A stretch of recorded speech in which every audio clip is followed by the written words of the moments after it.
will filter in. So thank you for being here. This is our week of gratitude. Happy to be here at Williams campus for everybody that has done so much to put this event together. My name is Dr. Jared Deinhardt. I am on psychology faculty here. It's such a fun job to be here. I'm going to put shameless plugs in for the department, shameless plugs for the department, and also for those that work so hard to make our community just really great. I've been asked to talk a little bit about gratitude today, so let's jump right in. For those that are online, I can't see you. I'll try to let the slides go there. If you have questions, is that something that we can? If there's a question there, please send those to me. But let's talk about gratitude and overcoming the distraction of fear. This is based on our keynote speaker that was at our campus on Pecos yesterday. Joshua Becker has written a book called Things That Matter, and also Living a Minimalist Life, and talking about what is important. So this lecture is to give us a little bit of information on what can we do to really reach our potential. What are the things that might be getting in the way of us reaching our potential? So based on that book, here's a couple of things that Mr. Becker said. First and foremost, we have at least one big thing, probably more than one, that we need to do in our life that we probably haven't done right now. So online and here, take just a second. Here's the question that was asked in the book. If you were to die today, what is the project that you would be most disappointed that you weren't able to finish? So take just a second. You don't have to say it yet. Maybe you don't need to say it at all. If you were to die, what would be the undone thing that maybe you would regret the most? Part of this book that he wrote was to say, if something's getting in the way of that thing, let's figure out what it is and see if we can get it out of the way. Because we have a life to live. We have potential. We have things to do to live a purposeful life. So let's figure out, if we're not doing it, if you are not going for that goal, what is stopping you? Probably a distraction. And the distractions are anything that's going to get in the way. We have a bunch of students that are about to come in, so we'll just pause for just 1 second. Welcome. Some of the distractions that Mr. Becker was talking about are listed here, and these are all taken directly from his book. Fear, happiness can be a distraction. How about leisure? We all can say our phones are. And welcome, come on in. You can just talk. They're trying to sign in. Go ahead, and we can even pass that around so that you can get your sign in. Technology, we're very quick to say, our phones or our screens. So maybe they get a bad rap, but there are lots of things that would get in the way of what's that one thing? What's that thing that's left undone? I was asked to talk about fear. Number one thing that was listed on that slide, fear. And when we think about fear, what comes to mind? So rhetorical question. But when you say fear, we've got mortuary science students coming in, we've got nursing students, we've got psychology students, we've got faculty. What is fear? We all talk about it, but what is it? So let's figure out what it is. Let's figure out how it distracts us. Let's look at some tools that will help us to work with fear, and then finally how gratitude intersects with that one. First things first. So fear. Is fear important? Give me a head nod. Right? What would happen if we didn't feel fear? Literally. Why would we die if we didn't feel fear in our life? Yeah, well, thank you for reading the board. Like, fear protects us. Oh, you are so good, right? How does fear protect us in our lives? I mean, it's a great thing. It's necessary. It's a benefit to us. Or we hate that sound that the car makes if you don't. Right? Okay, so we buckle our seatbelts because maybe we're afraid of getting into an accident. What are the other things that fear helps us to be protected from? How does fear protect us?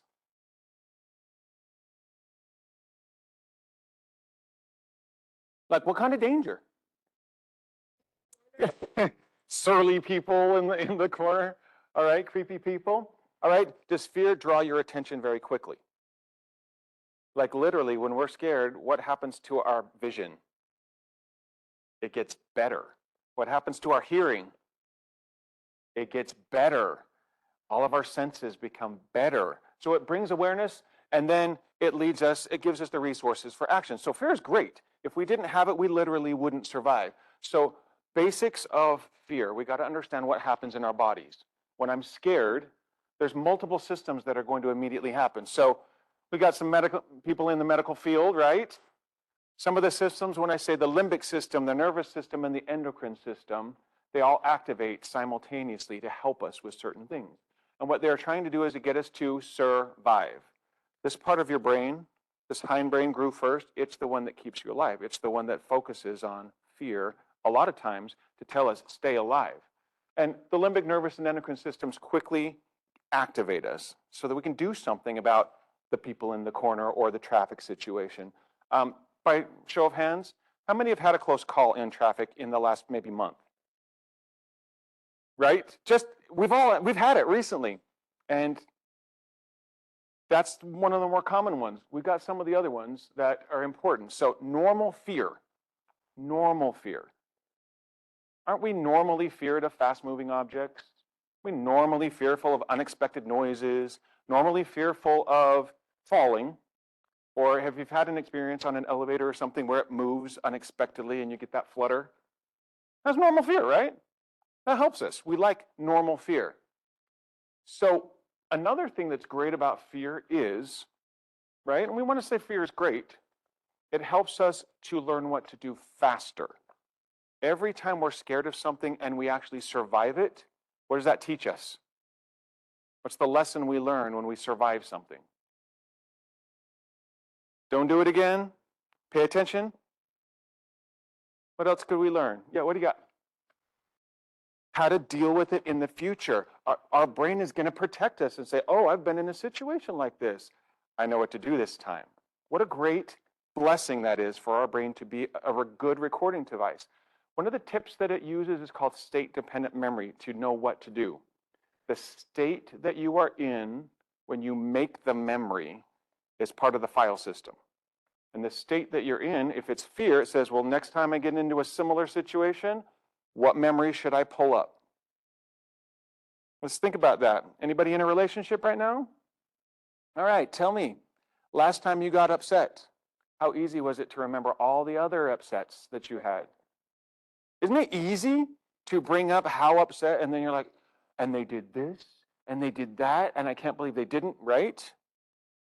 Why is it so easy to bring up frustration in a relationship when you're frustrated?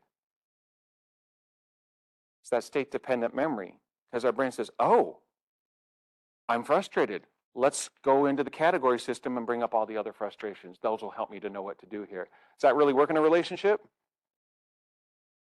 It's supposed to help us, but when we use it in those situations, it actually hurts us a little bit more because we forget. So if I'm in a frustrated state, what do I forget about all the really wonderful things that have happened in the relationship, or the kindnesses, or the grace that have happened?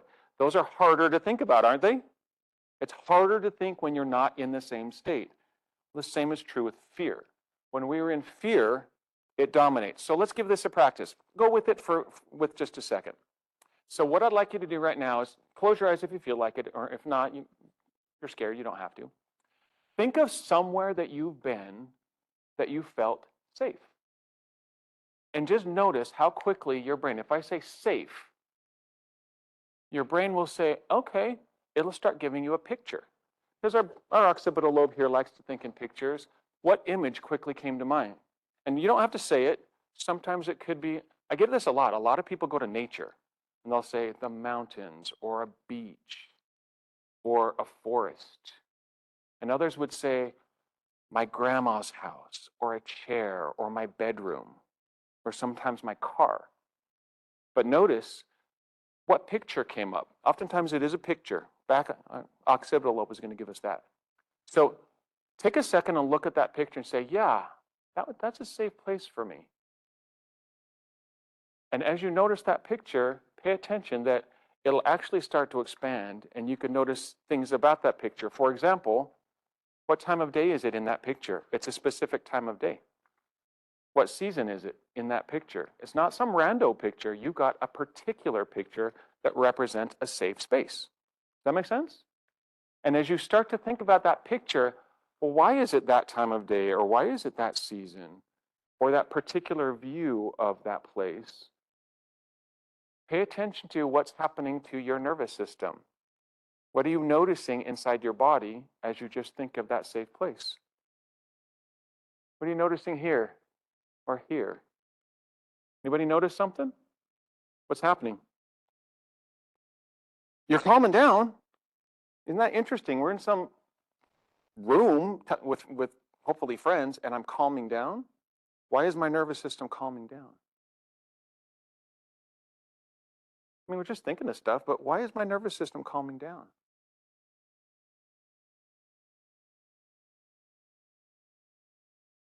What's the state that's associated with feeling safe? Nervous system slows itself down to say, oh, if I'm safe, then it's okay for me to breathe slower. It's okay for me to circulate differently. And all we have to do is think about that. So notice how you're feeling right now. Maybe take a gauge like, well, how tense am I? How fast are my thoughts going? Because as we calm down, you'll notice that your thinking slows down too. You might have similar thoughts, but they slow down. The number of them gets a little bit calmer. Pay attention to that one, like, okay, this is nice if I calm down. Now let's shift it a little bit. Pay attention to how you are now and think of something annoying. What annoys you? Quickly, what annoys you? Come on, this is simple. Traffic. What annoys you? Humans, right? What annoys you? Chewing, crunching ice, smacking gum. Okay, now take your pulse again. What immediately happened? Like literally faster. What's the only thing we did? Anybody change seats? Nobody even stood up. And what's happened to your nervous system? Sped right back up, didn't it? Because we went to something annoying. That is how quickly our body is designed to respond. It is very quick to get back into a state of preparedness. So now let's try it with fear. Think of the last thing, maybe the most recent, in which you felt fear. Get that image. What images easily come to mind when we say, last time I was scared? Pull that one up and notice, well, what time of day was it? What perspective is that image presenting to me? Was it traffic? Was it an argument? Was it an animal that was unexpectedly there? What physical sensations do you notice when you imagine the fear response? Because a lot of times we don't realize our nervous system has engaged, and we all kind of have a little tell. Like some people feel warm or their cheeks flush. Some people start clenching their teeth. Some people start tapping their foot. Your body is probably giving you a few signals, and for some of you, the signals might be very subtle because we've learned to hide them from other people. So when we check our fear, we have to recognize that oftentimes it's there, but we're not aware of it because we're simply not paying attention, or we're so used to it, it's our baseline. I think oftentimes in our culture, we've started to live in a place of fear as our normal. And so it doesn't take all that much more to push us over the top. And I see some people nodding their heads. I'm like, unfortunately, it's subtle. But according to Mr. Becker and a lot of other people, it's going to stop us from reaching our potential. For those that missed the very first part is, so we're meant to do more in this life. There are things left undone. And the reason that they're undone is stuff is getting in the way. We're distracted from the important things. So let's talk about it. Normal fear. Once you've avoided the accident, I mean, the fact that you're sitting here suggests that if you've been in an accident, you made it, right? You've made it through that argument. You've made it through that class. You've made it through that tax issue. You've made it through tuition. You've made it through. You got into a program. Okay, you've made it through some things. So the suggestion is, if fear is designed to help me get through a dangerous situation, what should happen when the dangerous situation has resolved? What's the purpose of fear anymore? Do we need it? Once you've avoided the collision, how much fear do you really need anymore? Right? We really don't need much more. It needs to go back down and it's supposed to be relieved of duty. We're supposed to soothe our bodies. Our brain is supposed to say, okay, let's go ahead and neutralize all those hormones I dumped into the nervous system. Let's go ahead and go back into a steady state of functioning. Is that what really happens to a lot of us? I see that. No, that sure doesn't sound like me. Well, if it isn't, that's something that is going to get in our way. Because if we stay in a state of fear, then we will not be acting on our goals. We will be doing many other things. So let's talk about how fear specifically will distract you from the relationship that you are designed to enhance, the job, the personal goals, the aspirations that are yours, the greatness that is supposed to be in you. So one of the first things is fear as an obstacle doesn't have to be an actual thing. You're smart people, right? Can you imagine things that might be dangerous? What things do you imagine might be dangerous? I see a lot of black scrubs here. Mortuary science. Love mortuary science, right? You're the people, right? In mortuary science, for example, and we could be talking about nursing, we could be talking about engineering, we could be talking about almost anything. What can we anticipate might be a danger? Oh, bloodborne pathogens. Nice. Okay, what else? What could be a danger? Chemical spills could happen. Oh, doing all of this and failing the exam, and so now what do I do? Yeah, what else? What else could happen? Confrontation with people and angry families. How about, let's go all the way down. Getting sued? Ooh, jump in the room, right? Right? Check the nervous system. Where are we right now? Like, we're in the Higley room. Right? Is anybody getting sued right now? I hope not. I mean, it could be happening somewhere, but is anybody right here handing you a summons? So why do we need our nervous systems to be aroused right now? I said the words, and our brain went, well, that's an obstacle because we have learned to act as if we are in danger when we are not in danger. There is so much in this world that could hurt us. And this wonderful brain of ours is saying, hey, let's prepare for that. But in reality, do we need it right here, right now, in the Higley room on Williams campus?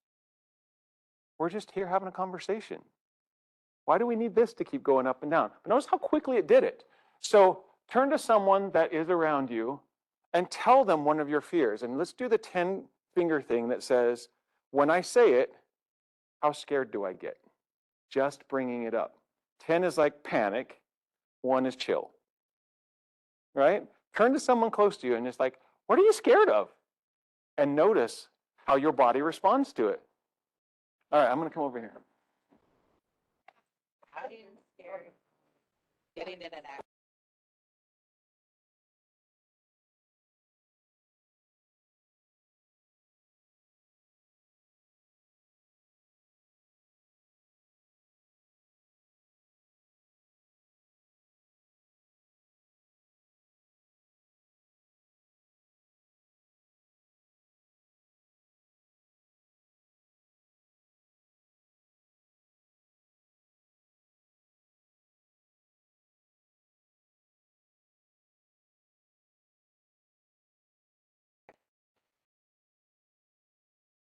All right, about 30 seconds. We'll come back.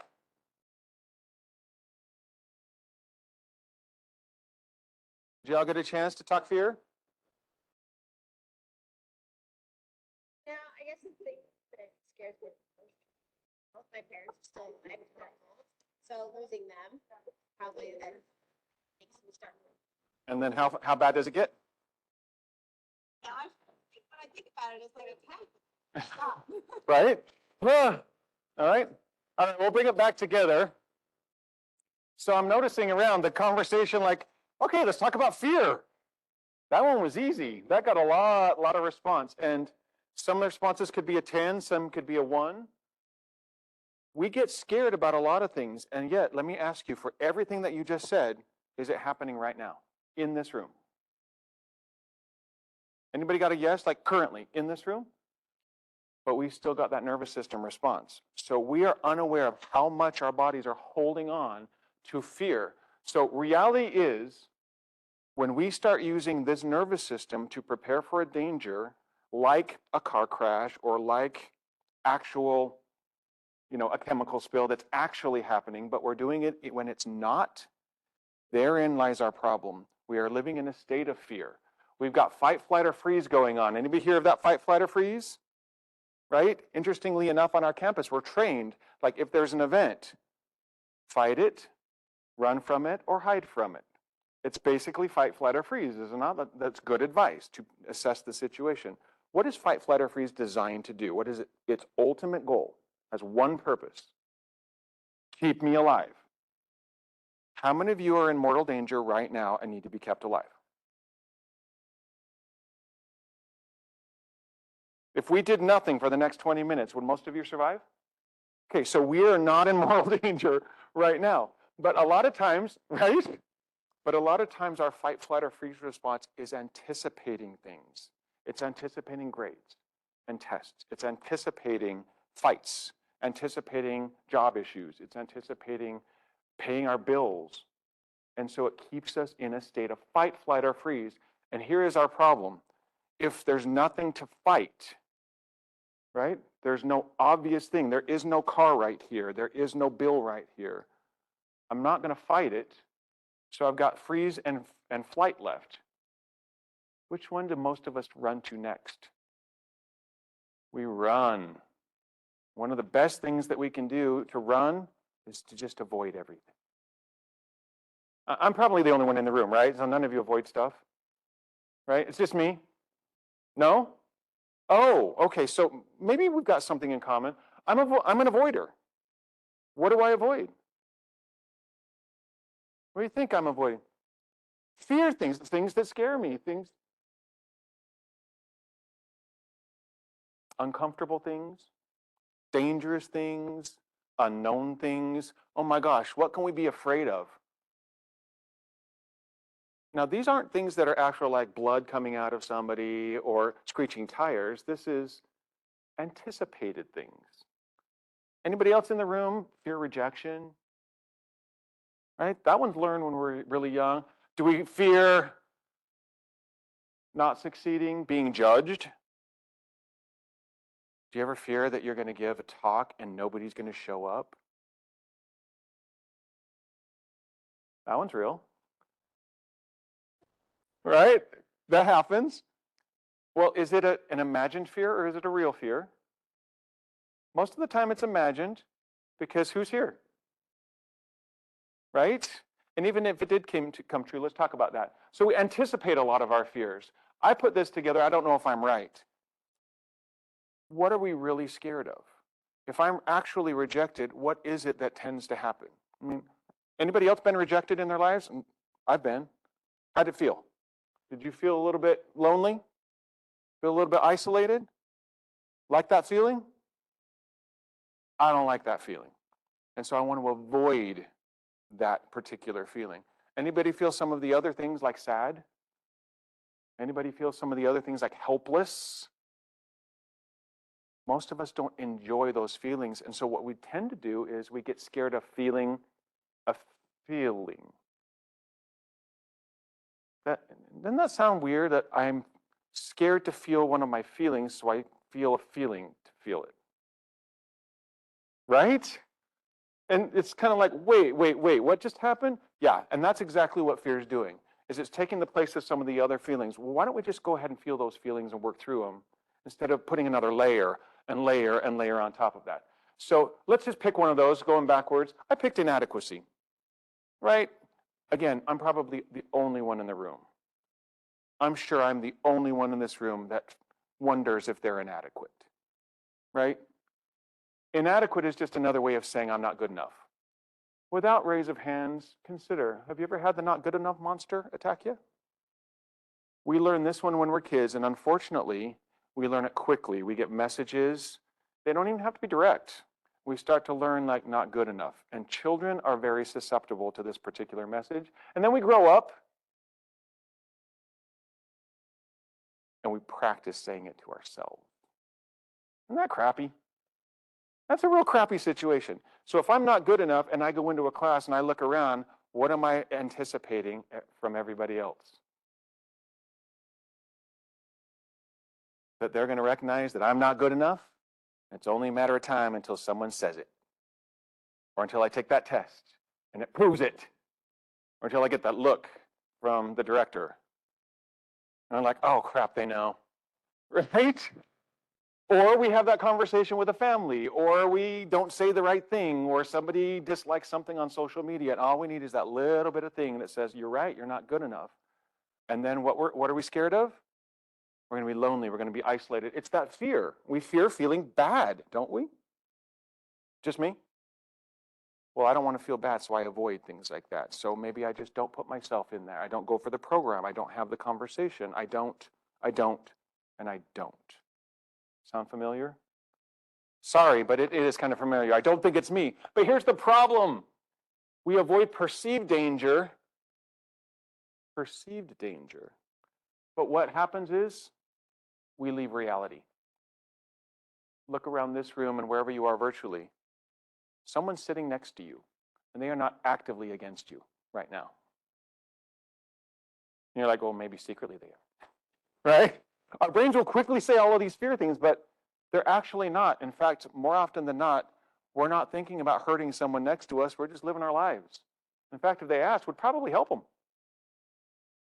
Most people would probably help if we got the opportunity. But here's the thing about avoidance. It feels good. Here's a quick example. Anybody been on an elevator and have it like do some funky thing, like it just stops, like jolts a little bit? Anybody have that experience? How'd it feel? Did you like it? Yeah, that was fun, right? We pay for that at Disneyland. We pay for it at Disneyland, but we hate for it when it's unexpected. Well, that's a biological process. We don't like falling because falling tends to hurt us. So we fear falling. Well, let's just say you're going to an important meeting. You're on an elevator. It does something funky.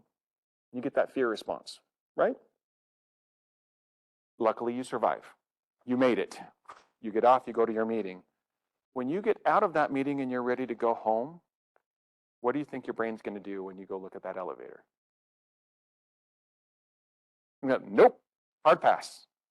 Right? Isn't your brain going to do that? Because what did it just learn? Elevators are dangerous. I don't want that danger. So we've got a dilemma. My brain's going to say, I need to go away, and there's an elevator. Do I have any other options? What other options might be available? Okay, so as soon as I imagine taking the stairs, what happens to my fear? I needed exercise anyway, right? I can get some steps in, and we start justifying it. But what I'm doing is I've just avoided my fear, didn't I? My perceived fear. Because let's remember, did you survive the elevator the first time? You survived it. You actually don't need to avoid it. But I take the stairs. So avoidance is a trap because now that I've taken the stairs and I feel better, what's going to happen next time I think of going to that building? I'm going to take the stairs again. And then every time I find another building that has an elevator, I'll keep taking the stairs. So can you live a really valuable, good life taking the stairs? You can, can't you? But what if you have an opportunity to go to a fairly tall building? Will you choose not to take the stairs and not go at all? Because you would have the dilemma. And now that you've avoided it, your brain's going to say, oh, it's really bad. It's really bad. We will start to live in short buildings if we take the stairs. And the purpose of the book that we're talking about is, why are we living in short buildings? There's an opportunity for us. Is there something that we're not doing? Fear will distract us from reality. Is it possible to die in an elevator? We've all seen the movies, right? We've seen the movies. But in reality, do most people die in elevators? It is so rare. You're more likely to die on the way home in your car. Oh, wow. Did we just talk about real death, right? So it reinforces our fear. It makes us more scared about things. And it says the future is negative. Bad things are going to keep happening. It will distract you from going up tall buildings or trying for that job or working on that relationship or pushing yourself to the thing that actually you are capable of doing. Fear will distract you from, these are some of the things that were listed in the book. And this isn't an exhaustive list. It will stop you from trying. And if you try, you'll fail sometimes, won't you? Yeah. And what else will happen? You'll fail sometimes, but what will you also experience? You will also succeed sometimes. And sometimes it'll be kind of neutral, but we forget that. So I'm distracted by fear. Fine, you got me. You got me. So what do I do now? If fear gets us to anticipate a negative future, and fear gets me to avoid things, do you suspect there might be something that would help you to do better? If those are what fear does, what do you anticipate might be a solution? Ideas? Oh, you got this. Thank you. Okay, appreciating an opposite feeling. I love it. What do you got? Maybe approaching a fear. Aggressive driving.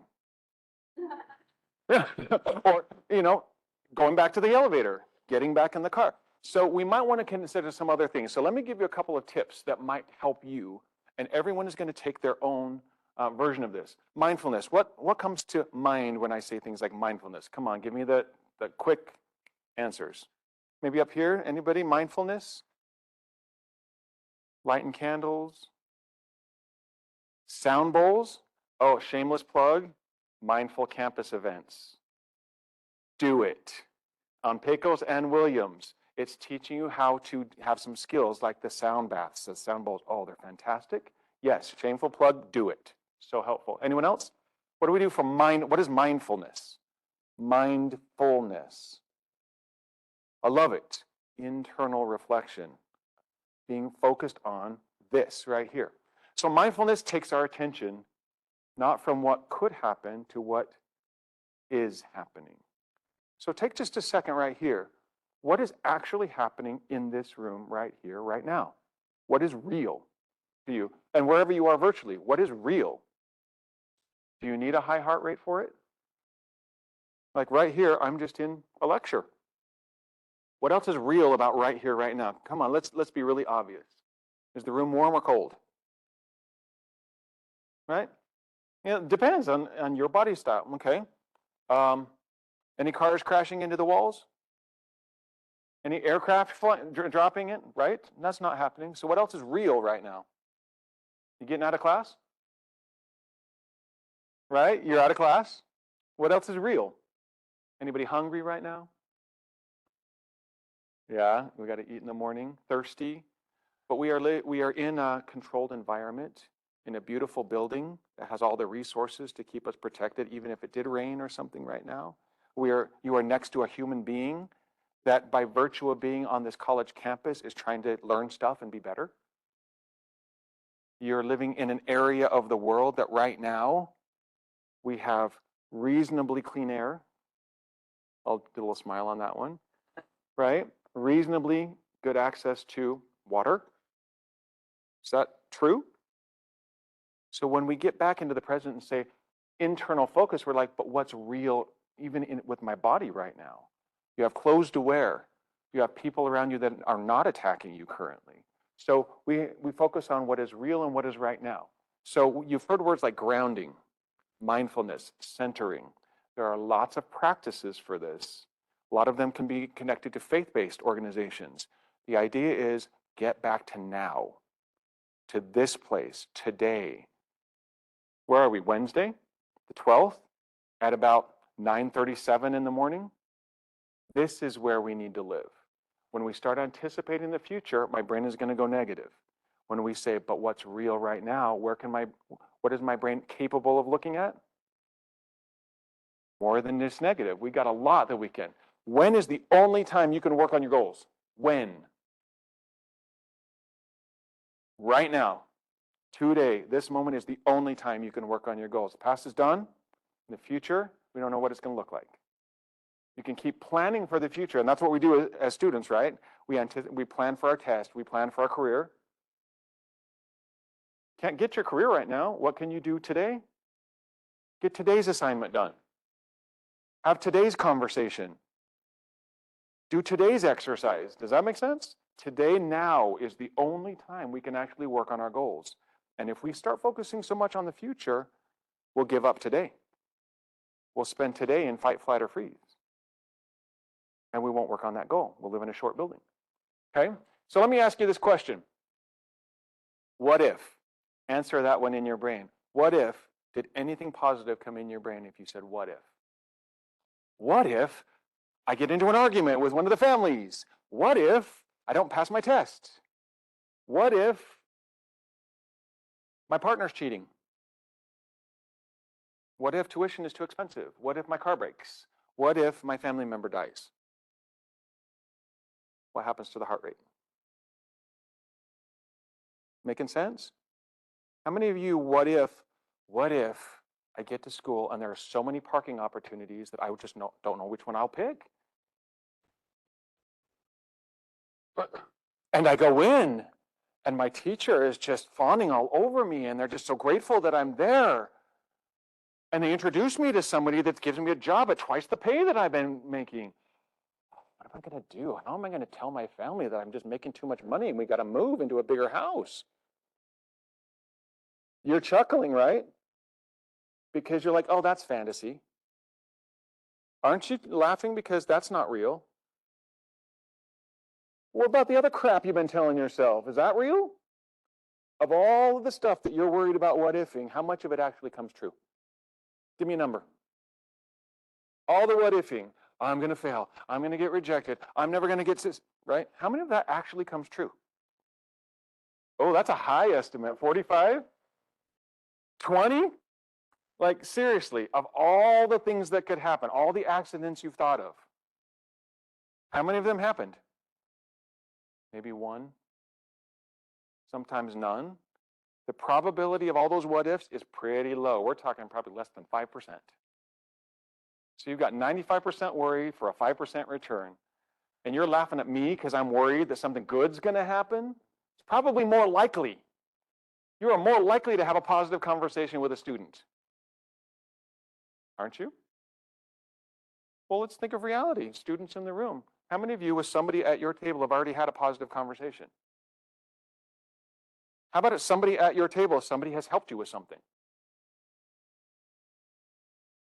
Okay, straw poll. Do we not have more actual evidence that you're more likely to have a positive and a helpful relationship with someone than being rejected and being ridiculed? You might get a little bit of that too. Come on, we're human. But what happens is we what if negative. What is? Such a better question. What is happening right now? What is real? Well, it might be that what's real is I'm taking a test.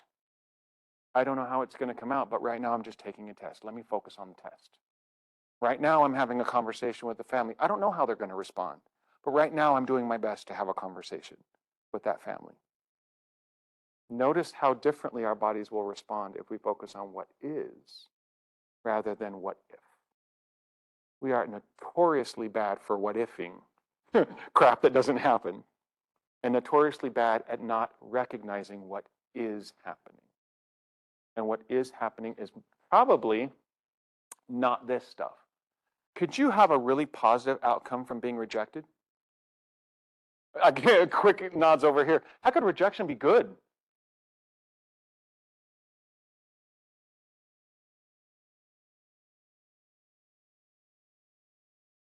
Maybe I didn't realize that what I was doing was hurtful or was a problem. Anyone else for rejection? How could rejection be good?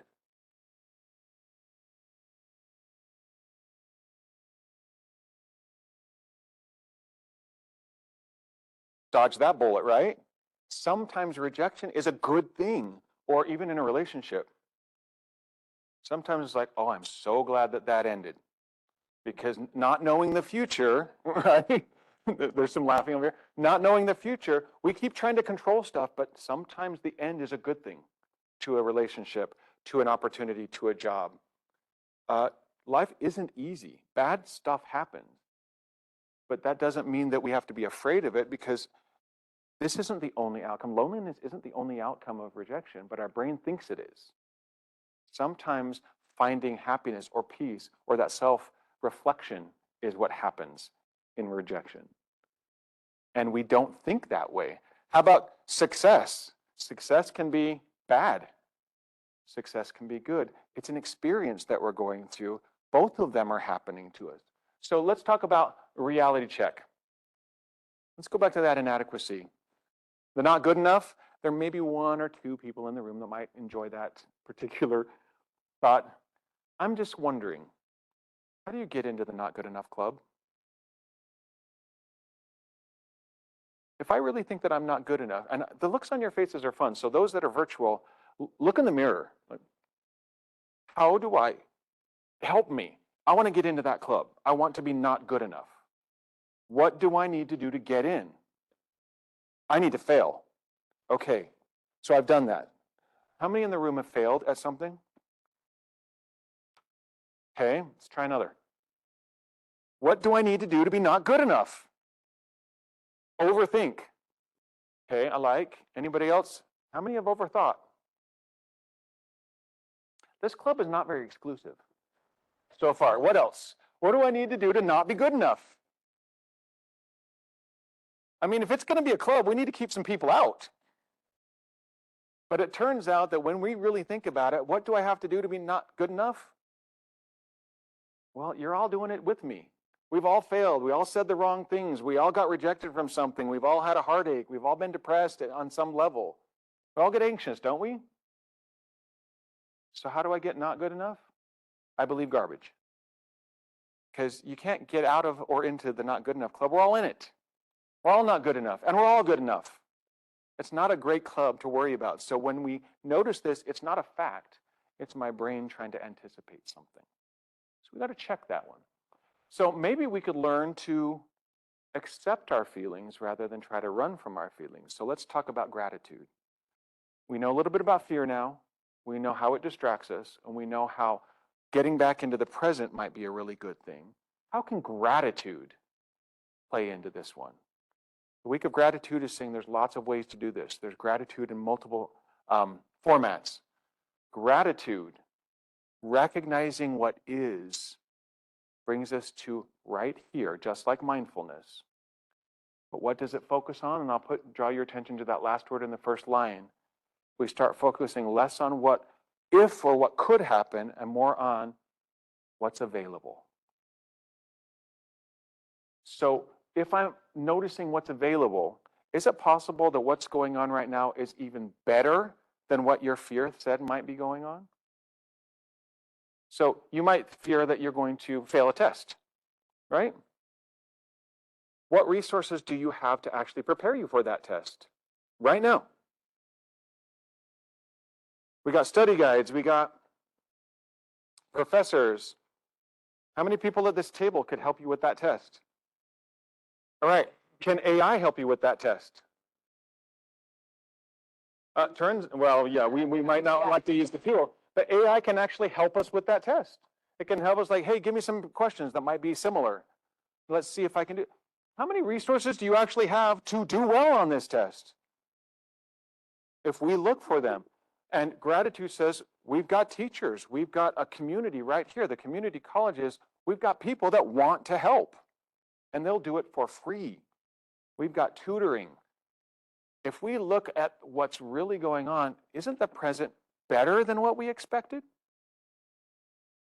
Our fear will always say it's worse, but reality will almost always tell us there's more good going on than not. Let me give you an example. We talked about traffic, right? Traffic can be really annoying. I don't know about you, but most of the time, most people drive on the right side when I drive. How about for you? Every once in a while, we'll get the notice that like wrong way driver. But how often do our people really just driving on the right side? We might not like the way they're driving, but most people follow most of the rules, don't they? Isn't that good? And no offense, I'm just going to be very clear. You might think you're a really great driver, but you're not. You're average. It takes a lot to be an exceptional driver, and you're not it. So let's just all be average and recognize that it's better than we thought. We're all average people. And when you think of the future, is there more positive available than what we might expect? Is it more possible that the next relationship or the job or the health situation could be better than what our fear is telling us? Interestingly enough, we discount the future and almost always assume that it's negative when we're in fear. But when we're in gratitude, isn't it possible that we could make more friends or have other connections or we could have a deeper love? Are those things possible? And even likely? Fear will tell us that that's not true. So turn to someone around and let's try it again. We've learned about what fear does to us, but let's check gratitude.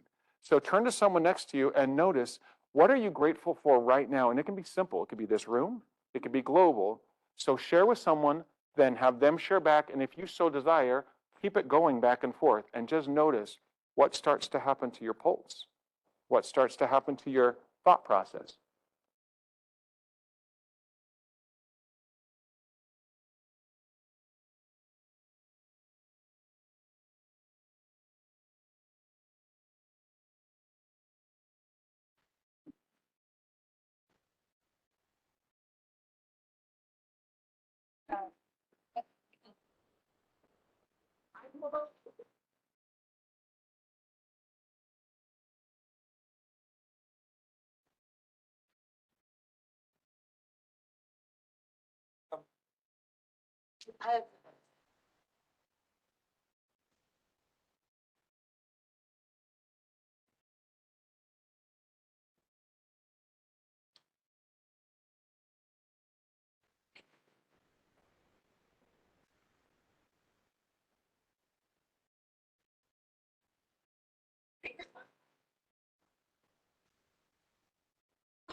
For those that are virtual, you should notice that the people in this room, look at the smiles.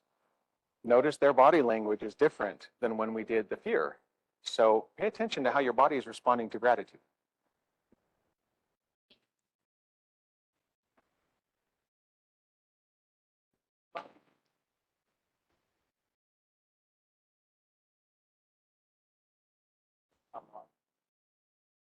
We're at about 30 seconds. We'll come back together.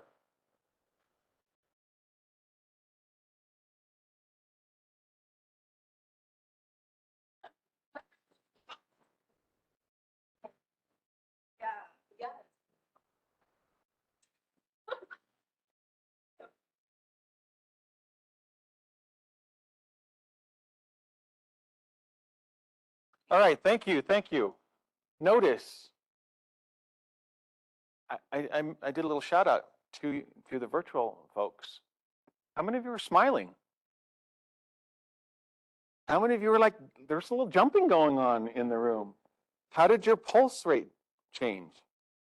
Did it go up? Did it go down? For some of you, it went up, didn't it? But up in a tense way or in a loose way or a more functional way? Gratitude does that. May I, just for kicks and giggles, what are some surprising, grateful things that were said? You don't have to disclose your own. You can disclose somebody else. Throw them under the bus. Right? Somebody else's gratitude. What was something that you're grateful for? This part where you can talk. Yeah. Belonging. We're here. Look, we belong. We're in the belonging group. I love that. What else? What are we grateful for? The weather. I mean, this is kind of why we live in Arizona, right? All right, we'll talk about that. No, right? We're capable of going out. Yeah, it's wonderful. Yes, grateful. Right? What a privilege we have. A privilege to just be here. Isn't that lovely? What else are we grateful for?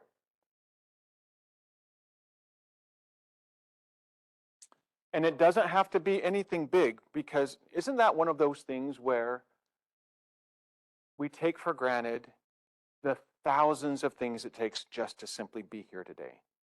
For my eyes to be able to see well enough to see the board, What a privilege to have the ability. I mean, I ran a race this weekend, and when you're stiff, it reminds you how grateful it is when you're not.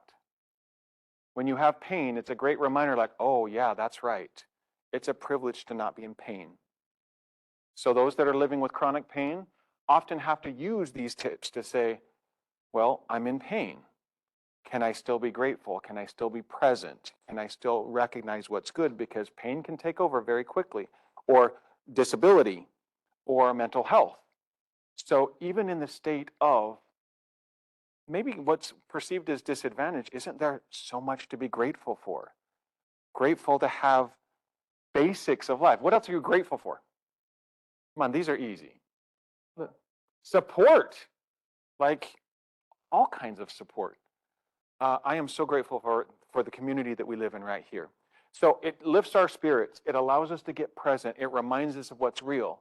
And notice all of your systems, the nervous system, the endocrine system, they're still working, right? For fear, they're speeding you up, giving you fight, flight, or freeze. For gratitude, oh, they're giving you the warm, good feelings. They're giving you the hormones that will let you bond with somebody else. Being here and being grateful allows you to connect to other people. So even if we're here going, yeah, but I got a test in an hour, or I got to go to work. Notice how your brain is going to pull you to the negative in the future versus, why don't we just be here? Let's enjoy the company, enjoy another human being that has gratitude in their life too and good things. Let's focus on that. This is a learned skill. Did anybody have to teach you how to get worried about something? We might have watched a parent do it. We might have seen it on social media, but we do not need to be taught how to worry. That one comes easy. We have to purposely and intentionally practice gratitude. We have to be mindful about our bodies. That is important, because otherwise our natural tendency will be to look for danger, even if it's not there. We have to learn this. So what can we do?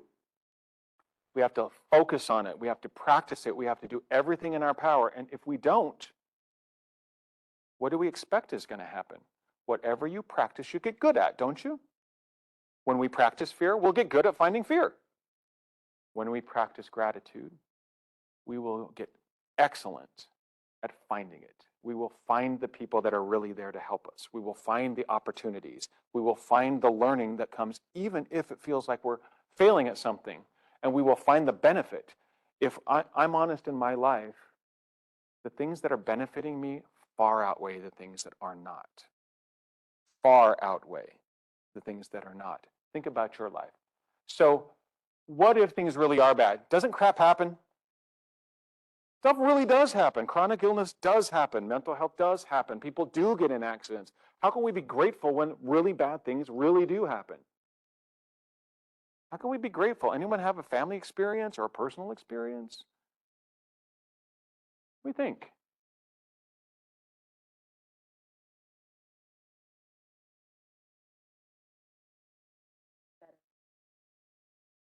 Still some bad. Let's take it where it is. This is what I have. This is how I'm going to have to work with this. People do get dumped, right? Isn't that bad? People do lose their jobs. People lose their health. Sometimes we don't pass the test, right? How many of those things are inflexible and never change? They stay bad permanently. We have to recognize that a lot of the things that are going on that really hurt us are temporary. And fear will tell us, nope, they're going to happen, and they're going to keep happening, and they're going to happen forever. When in reality, after a while, sometimes we look back and say, well, yeah, it was pretty bad, but I've learned from it. I've grown from it. It brought me a different opportunity. It centered me in a different way. Gratitude helps us to recognize that nothing is permanent, even the good things. It's okay to have bad in our lives because it's all right that good happens, and both of them will shift. We have to accept that life isn't always good or bad. It's both. And we can trust that they will keep going back and forth. We should still live anyway, don't you think? That would be silly to just wait for half of our life to occur. Again, living in a short building. So what can you do?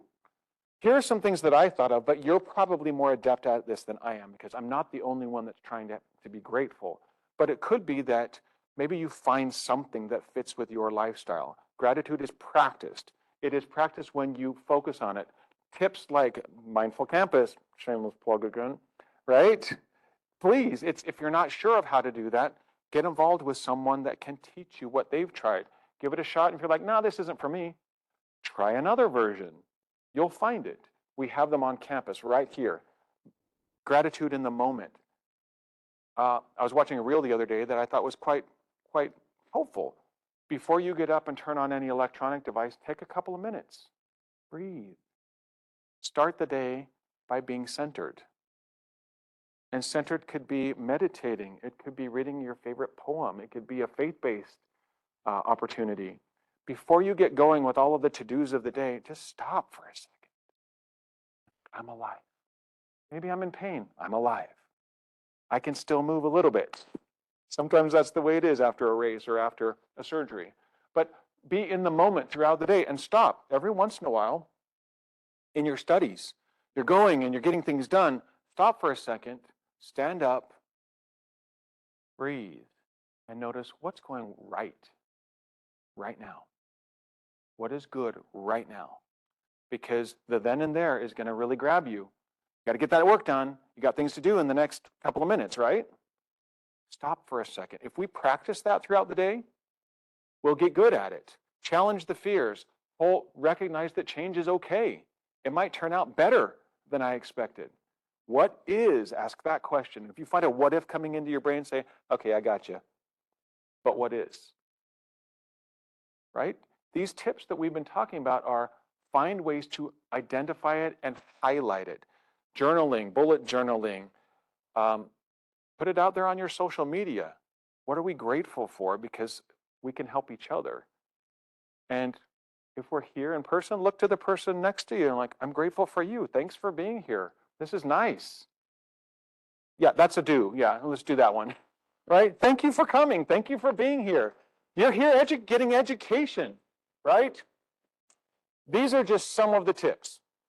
So if you've been feeling different, if you're recognizing maybe there's something there, maybe these are things that might have been blocked. They're still there. So as you think about the fear in your life, maybe these are things that now you have a better avenue to move towards. What might I do now to be unblocked from getting that? Can I identify my fear? Can I move into mindfulness and gratitude? So here's what we've done. We've talked about fear, how it gets in the way. We've talked about grounding and mindfulness, and then how gratitude enhances it. So what I'd like you to do is turn to someone that's next to you and tell them one thing that you're going to take away, one insight that you'll walk out the door with today, and one thing that you're committed to do to try to change. That's the one thing, just one little item, because when we say it out loud, we're more likely to do it. Turn to someone, you don't have to disclose your deepest, darkest, but give them something. Give them something.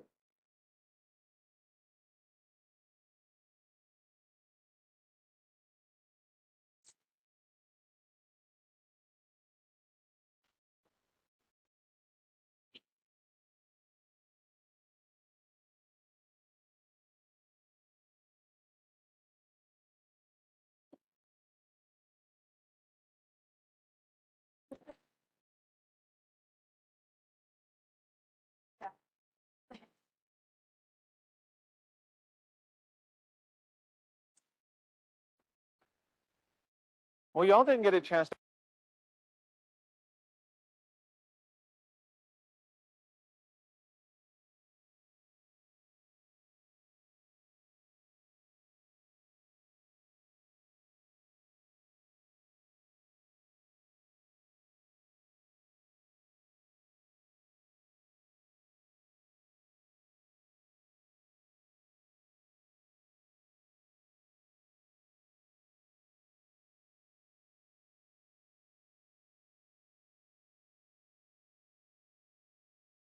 All right, about 30 seconds.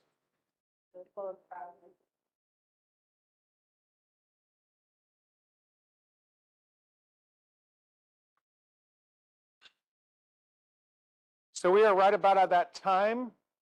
I just want to be very grateful for you for coming, because this is for you and for me. It helps me every time I do something.